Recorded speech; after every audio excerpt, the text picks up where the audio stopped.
Good afternoon, everybody. Today we're going to be trying to do willow starts. We'll see how this goes. I am not super confident in this, so I know how to do it. I've never done it before, and this is Salix Flame, which is a variety of willow that turns reddish orange in the fall and is supposed to be quite brilliant. I am looking to make a living fence / hedge out of this, which is called a fedge.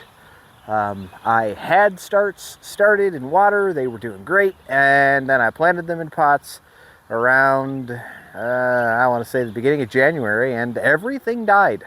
Every single thing that I planted in a pot is now dead. Well, every willow that I planted in a pot is now dead. So that's not great. Not great. Not good at all. I don't really know what happened. They were acting like they were getting too much water and not enough water at the same time, which is interesting. And I even split them into two groups when I saw that they weren't doing well. One group was getting more water. The other group, I stopped watering it for a little bit just to see how things would progress in each group, to see which one was the which symptom was the actual symptom. And they both died at the same rate. So I don't know what happened. It was interesting.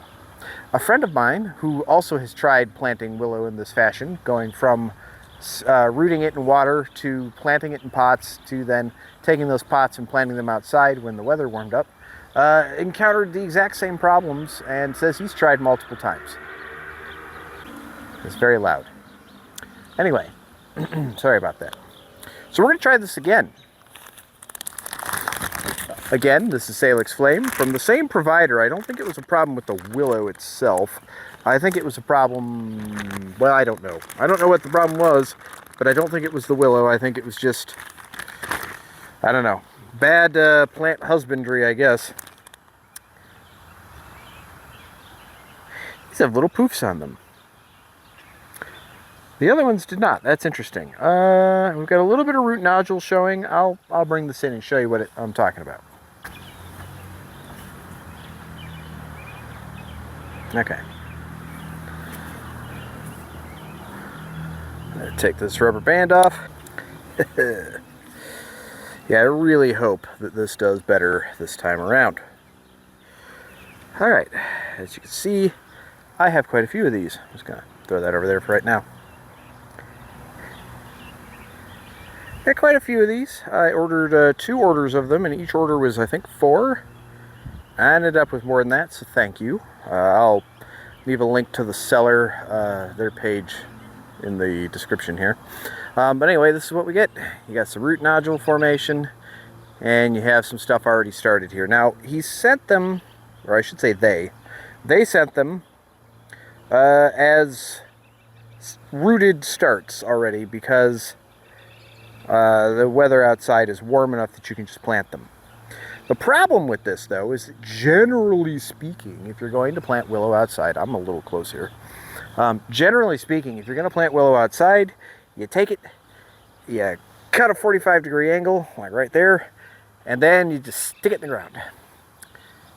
That's it, the end. You just do that in the late winter, and usually you do it through like a weed barrier fabric or something like that. And just make sure it stays watered. I'm going to make sure it stays watered by planting it near the downspout off of my garage. Is it the cleanest water in the world?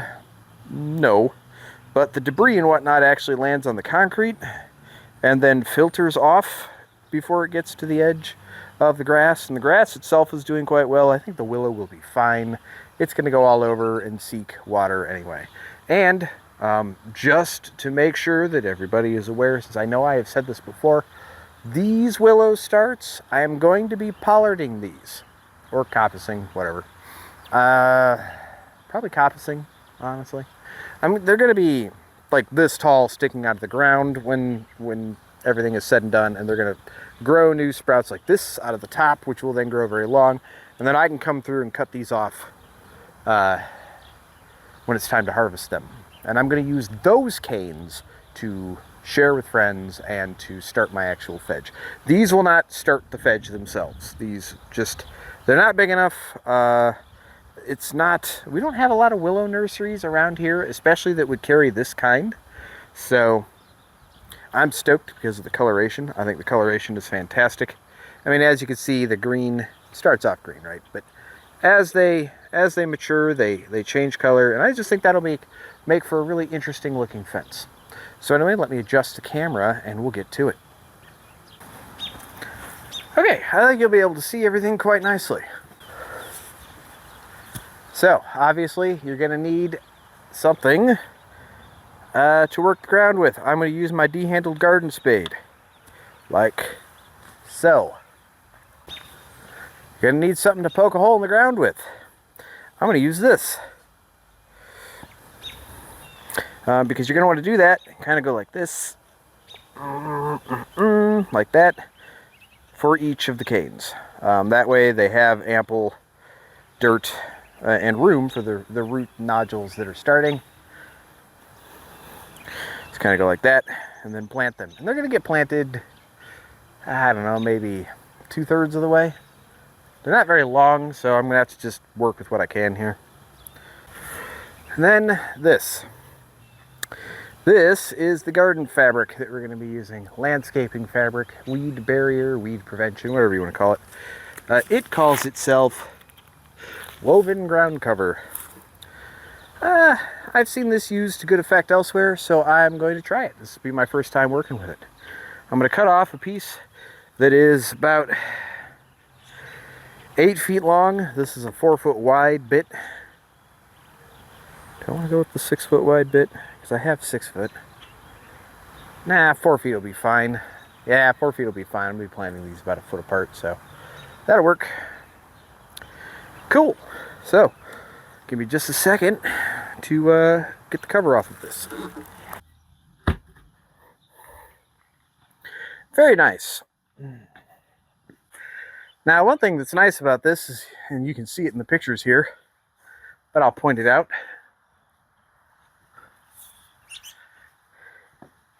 See these lines? These lines are 1 foot apart. So I'll just plant them along these lines in rows, and it'll be nice and easy. I did kind of hit this area with a rake prior to this. All right, so yeah, I'm just gonna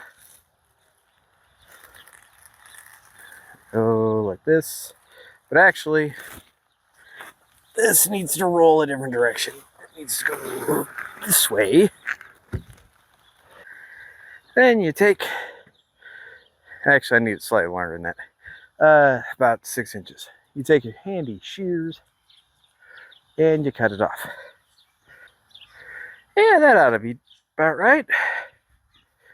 And then kind of want to line it up with the sidewalk and the patio here. The lanai, for lack of a better term. That's what my wife likes to call it anyway. The next step here, once you've got it lined up all nice like, well, get it all lined up first. That ought to be about right. Okay. Is to take your spade and you're going to kind of put it in the end. And you're just going to kind of do that. Give it a little tap to get it in place. Do the same thing on the opposite side. Like I can see that's not straight now, but that's fine. Just do it like this. You know, alternatively, you could staple this down. And if you have the inclination and the staples to do it, maybe that's a good idea. I'm not really worried about it in this case, as this is for what is ultimately a moderately temporary installation. Oop, don't do that. Don't break the chives. Just because they're hard to kill does not mean to take that as a challenge. You do want to go all the way around like this. It does seem to have the annoying tendency to pull itself loose. Maybe I'm not doing it hard enough. I don't know. Alright, that's enough of that. For the record, I'll likely be coming by and stapling along this edge here. Okay, the next thing you need to do is figure out how many you have so you can figure out what spacing you're going to do. I have 14, just counted them twice. So I have 3 rows, which means I can do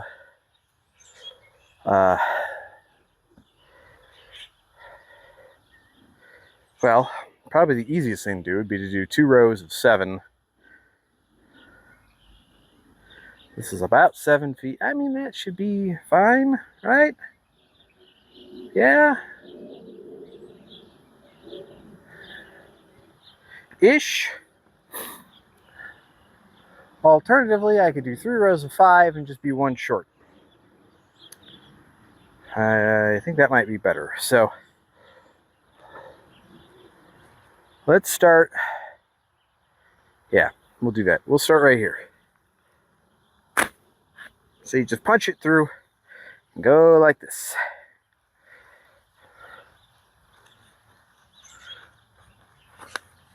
And do that. And,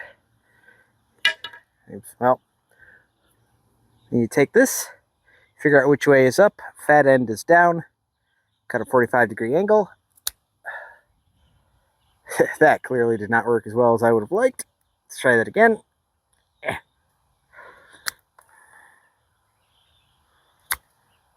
When in doubt, get yourself your actual snips.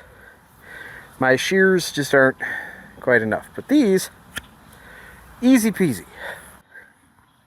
Take it, push it through, push it into the hole, and there we go. That's it. Just kind of smush around it a little bit to kind of help solidify it. Now to do that 13 more times.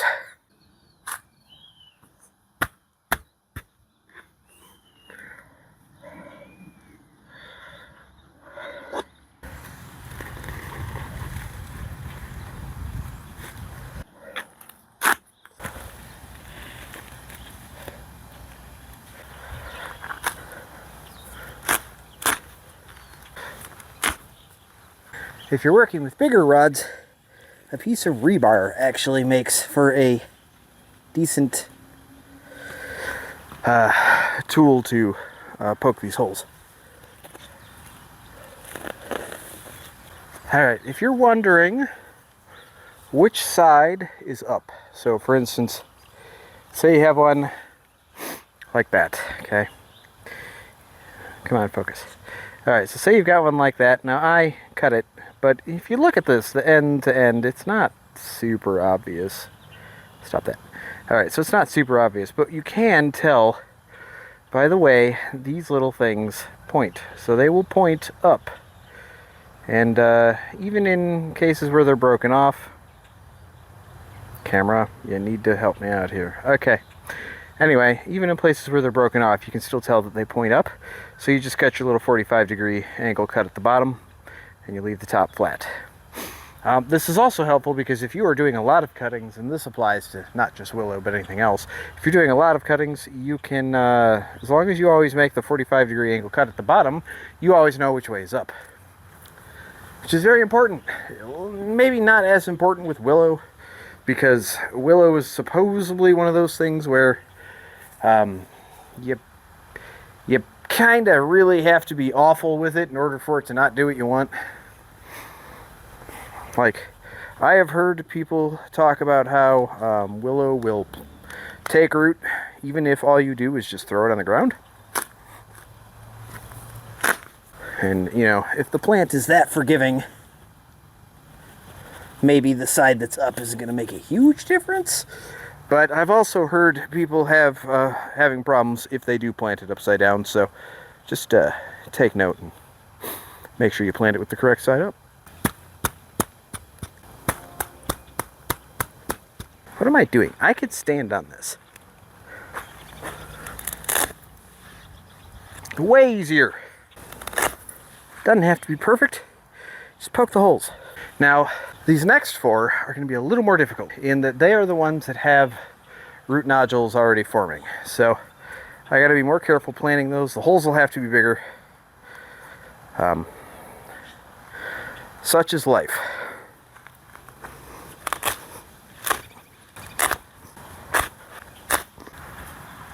So to recap here is what we're dealing with. with the ones that already have root nodules forming, which I just bumped the only actually really active root nodule off, so never mind. I was gonna say, you can kind of see them. Let me see if I can find a good example here. Okay, yeah, here's a good example. So, hopefully my camera will cooperate. Alright, so you see right there, that little white bump? That is a root nodule, and you don't want to knock those off. I don't really see anything else though, so we're good. So here, if I have the root nodule there, I'm just going to cut it like this. So that you can kind of see. There's the nodule, there's the cut. And I'm going to do that with these others. Now, you'd want bigger pieces than this if you can get them. This, however, is not a common variety, so I can't get them. Not without paying $10 a piece. Which is, I mean, I suppose if that's all you can do, that's all you can do. But in this case, that's not all I can do. So I'm not gonna do that.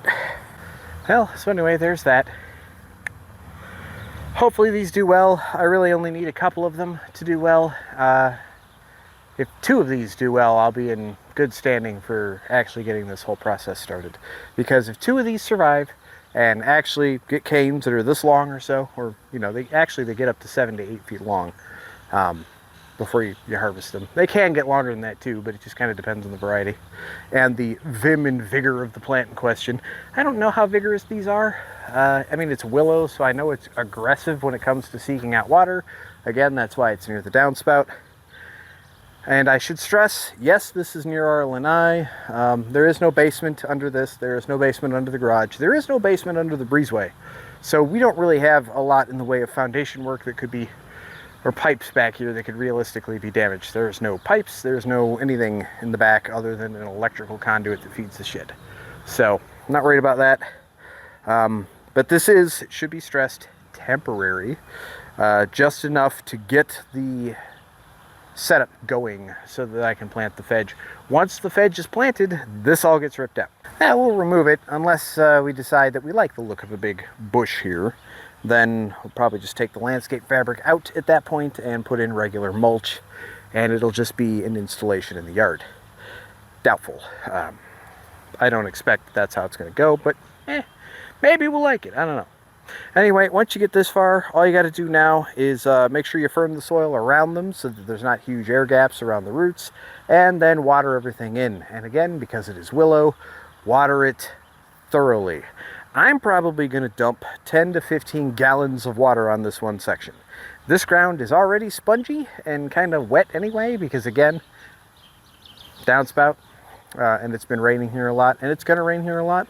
But these are sensitive for the first little bit, so you got to water them every day. So other than that, this is supposed to be very easy to grow. You just water it and it grows, and then you cut the pieces off that you want and stick them in the ground in late winter at an angle. I'll cover that when it comes time to actually build the fedge. But hopefully this has been informative. And this went better than the other video I was going to shoot, or that I did shoot but also didn't shoot because it went really poorly. I don't know if that one's going to make it to see the light of day. We'll see. It's about hoses and hose repair. So anyway, I hope this was helpful. Till we talk again. Thanks. Why does it keep coming undone? Okay. Where's my staples?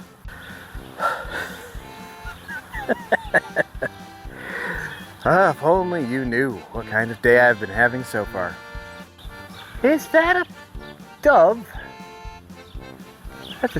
That's a dove.